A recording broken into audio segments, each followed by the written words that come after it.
Bu hafta canlı bir performans yapalım dedik. Yine güzel parça. Ormancı diyelim bu hafta.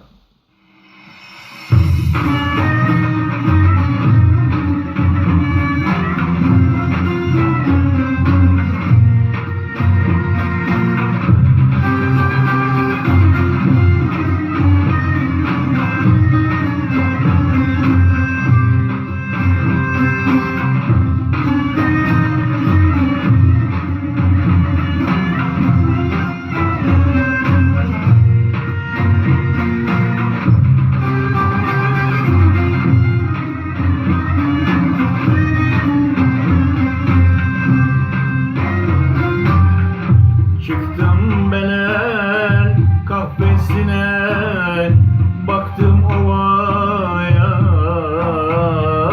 baktım ovaya.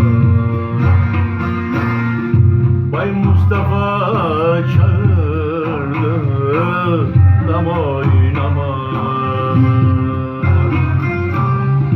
Ormancıda gelir gelmez yıkar masayı, yıkar masayı. Söz anlamaz ormancı, çekmiş kafayı. Aman ormancı, canım ormancı. Köyümüze bıraktın yoktan bir ağacı. Aman ormancı, canım ormancı. Köyümüze bıraktın yoktan bir ağacı.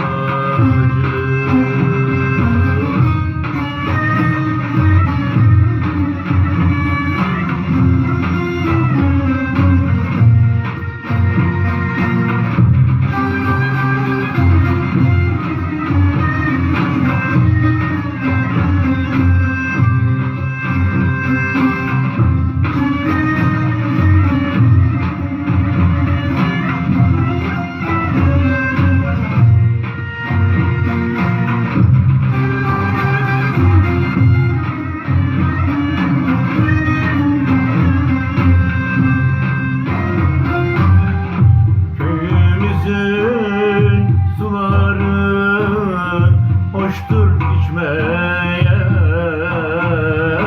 hoştur içmeye. Üstünde köprüsü var gelip geçmeye.